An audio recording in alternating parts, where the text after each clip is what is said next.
என் அன்புக்குரியவர்களே, நம்முடைய இரட்சகரும் மீட்பருமாம் இயேசு கிறிஸ்துவின் நாமத்தில் உங்களை அன்போடு கூட வாழ்த்துகின்றேன். இன்னும் ஒரு புதிய வாரத்தை தேவன் தந்து நம்ம எல்லாம் நடத்துகிறார்.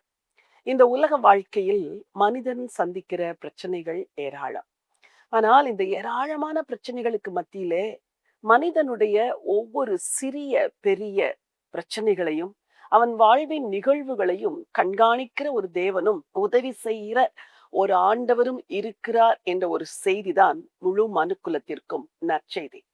அந்த நற்செய்தி, உன்னை ஆண்டவர் நேசிக்கிறார், உன்னை உண்டாக்கின ஒரு தெய்வம் உயிரோடு இருக்கிறார், உன்னுடைய இக்கட்டான வேளைகளில் அவர் உனக்கு உதவி செய்வார் என்பதை போல மனிதனுக்கு நம்பிக்கையை கொடுக்கிற நற்செய்தியை தான் நாம் வேதத்திலே வாசிக்கிறோம்.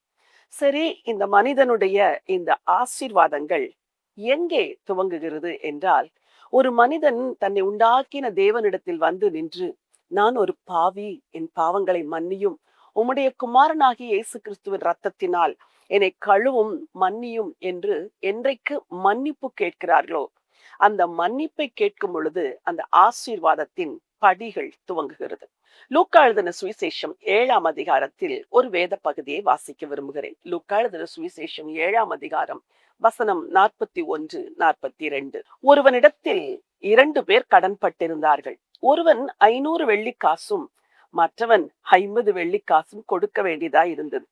கொடுக்க அவர்களுக்கு நிர்வாகம் இல்லாத போது இருவருக்கும் கடனை மன்னித்து விட்டான். இப்படி இருக்க அவர்களில் எவன் அவனிடத்தில் அதிக அன்பாயிருப்பான், அதை சொல் என்றார். ஆண்டவர் இயேசு கிறிஸ்து சீமோன் பேதுருவை பார்த்து இந்த காரியத்தை சொல்லுகிறார். ஒரு மனிதனிடத்தில் 2 பேர் கடன் பட்டிருந்தார்கள். 2 பேருக்கும் கடனை செலுத்த நிர்வாகம் இல்லை. அப்படி நிர்வாகம் இல்லாத போது அந்த மனிதன் அந்த 2 பேருக்கும் கடனை மன்னித்து விட்டான் என்று நாம் வாசிக்கிறோம். இந்த கடனை மன்னிப்பதற்கு முன்பதாக கடன் கொடுத்தவன் அவர்களை வந்து நெருக்கி இருப்பான். கடன் வாங்கினாயே, எப்பொழுது கொடுப்பாய், எப்பொழுது கொடுப்பாய் என்று பலமுறை கேட்கும் பொழுது கொடுத்து விடுகிறேன், கொடுத்து விடுகிறேன், கொடுத்து விடுகிறேன் என்றுதான் அந்த 2 பேரும் சொல்லியிருப்பார்கள்.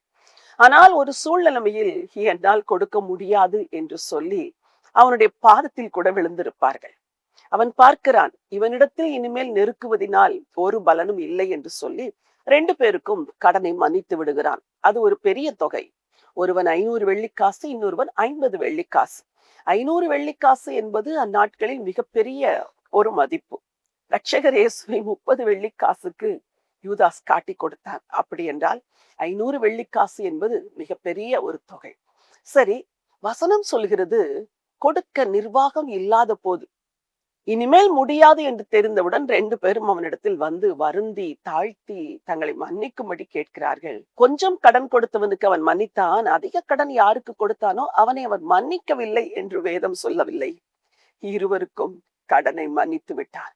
எவ்வளோ பெரிய தயாள குணமுள்ள ஒரு மனுஷன் அல்லவா! உங்களையும் என்னையும் படைத்த ஆண்டவர் மன்னிப்பதற்கு தயை பெருத்தவர். அவர் மனிதனுக்கு தர விரும்புகிற முதல் ஆசீர்வாதமே பாவ மன்னிப்புத்தான். ஒருவேளை இன்றைக்கு உங்கள் வாழ்க்கையில் ஆசீர்வாதங்கள் இல்லை, ஆசீர்வாதத்தை இழந்து போய் நிற்கிறேன் என்று நீங்கள் சொல்வீர்கள் என்றால், இந்த ஆண்டவர் இயேசுவினிடத்தில் வாருங்கள். அவர் பாவங்களை மன்னிக்கிறதற்கு அவர் ஒருவரிடத்தில் தான் வல்லமை இருக்கிறது. அவர் ஒருவர் தான் மனிதனுக்காக இந்த பூமியில் வந்து பிறந்து சிலுவையிலே ரத்தம் சிந்தி மரித்து அடக்கம் பண்ணப்பட்டு 3ஆம் நாள் உயிரோடு எழுந்து இன்றைக்கும் உயிரோடு இருக்கிறவர்.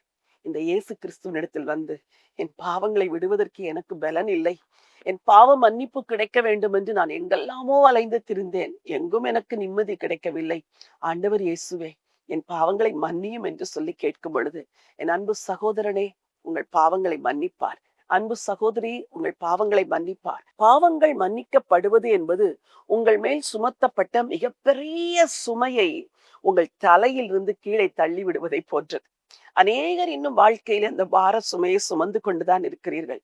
என்னால் விட முடியவில்லை, என்னால் இதை நிறுத்த முடியவில்லை, எனக்கு இது இயலவில்லை என்று பல காரணங்களை சொன்னாலும், இன்றைக்கு உங்களுக்கு ஒரு அன்பான ஒரு அழைப்பு வருகிறது. மகனே, மகளே, நீ என்னிடத்தில் வா, நான் உனக்கு மன்னிப்பு தருகிறேன்.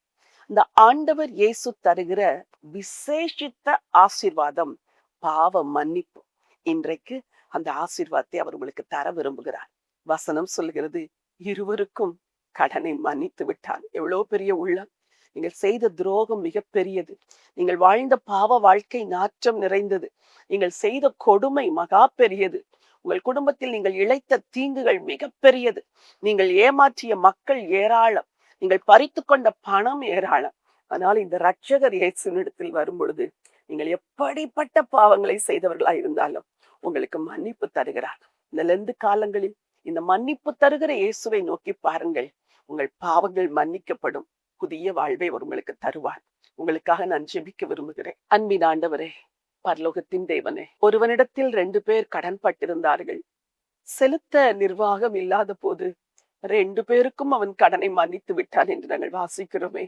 ஆண்டவரே, மன்னிக்க தயை பெருத்த எஜமானரே, இன்றைக்கும் உம்முடைய பிள்ளைகளில் யாருடைய வாழ்க்கையில் என் பாவங்கள் மன்னிக்கப்பட்டதா இல்லையா எனக்கு தெரியவில்லை, என் பாவங்களை ஆண்டவர் மன்னிக்க வேண்டும் என்று குற்ற உணர்வினால் யாரெல்லாம் வாழ்ந்து கொண்டிருக்கிறார்களோ அவர்களுக்கு இன்றைக்கு நீர் மன்னிப்பு தர வேண்டும் என்று சொல்லி செபிக்கிறேன் அப்பா.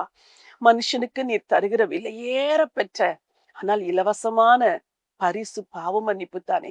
இன்றைக்கு என்னோடு கூட ஜெபத்தில் இணைந்து, இயேசுவே என் பாவங்களை மன்னியும், ஆண்டவரே என்னை மன்னியும், இயேசுவே என்னை கழுவும் என்று யாரெல்லாம் ஜெபம் செய்கிறார்களோ இந்த பாவங்களை மன்னிப்பதோடு கூட அவைகளை விட்டு விடுவதற்கும் அவர்களுக்கு பலன் தர வேண்டும் என்று சொல்லி நான் ஜெபம் பண்ணுகிறேன். சிலுவை எங்களுக்கு தருகிற இந்த விலையேற பெற்ற பரிசாகிய பாவ மன்னிப்பை இன்றைக்கு நாங்கள் எடுத்துக்கொள்கிறோம் ஆண்டவரே. உம்முடைய பிள்ளைகள் இன்றைக்கு அதை பெற்றுக்கொள்வார்களாக. பாவமில்லாத பரிசுத்த வாழ்வு வாழ உம்முடைய ஜனத்திற்கு உதவி செய்யுங்க. என் அன்பு வாலிப பிள்ளைகளுக்காக ஜெபிக்கிறேன். பொல்லாத இந்த உலகத்திலே பாவங்களும் சாபங்களும் ஆண்டவரே அழுக்கான காரியங்களும் நிறைந்திருக்கிற இந்த உலகத்திலே என் அன்பு பிள்ளைகள் பாவங்களுக்கு தப்பி வாழும்படி அவர்களுக்கு பாவ மன்னிப்பையும் கொடுங்க, உணர்வுள்ள இருதயத்தையும் கொடுங்க, பாவத்தை விட்டுவிட பலனையும் தரும்படியா ஜெபிக்கிறேன். கிருபை கூட இருக்கட்டும். ஆசீர்வதிங்க. ஆண்டவர் இயேசு கிறிஸ்துவின் நாமத்தில் ஜெபிக்கிறேன் ஜீவனுள்ள நல்ல பிதாவே, ஆமென். என் அன்புக்குரியவர்களே, சிலுவை தருகின்ற மிகப்பெரிய பரிசு பாவ மன்னிப்பு, பாவம் இல்லாத ஒரு வாழ்வு. இன்றைக்கு ஆண்டவர் அதை உங்களுக்கு கொடுத்திருக்கிறார். விசுவாசத்தோடு ஆண்டவர் இயேசுவினிடத்தில் உங்கள் பாவங்களை அறிக்கை செய்து என்னை மன்னியும் என்று கேளுங்கள். இயேசுவே என் உள்ளத்தில் வாரும் என்று கூப்பிடுங்கள். நீர் என் ஆண்டவர், நீர் என் இரட்சகர் என்று சொல்லுங்கள். நீர் எனக்காக இந்த பூமியில் வந்தீர், மரித்தீர், அடக்கம் பண்ணப்பட்டீர், உயிரோடு எழுந்தீர், இன்றைக்கும் உயிரோடு இருக்கிறீர், இதை நான் விசுவாசிக்கிறேன் என்று வாயினால் அறிக்கை செய்யுங்கள். பாவ மன்னிப்பாகிய பரிசுதான் ஆண்டவர் தருகிற விலையேற பெற்ற ஆசீர்வாதம். இந்த பரிசை இன்றைக்கு பெற்றுக்கொள்ளுங்கள். பாவமில்லாத பரிசுத்த வாழ்க்கை வாழுங்கள். கர்த்தர் உங்களை ஆசீர்வதிப்பார். God bless you.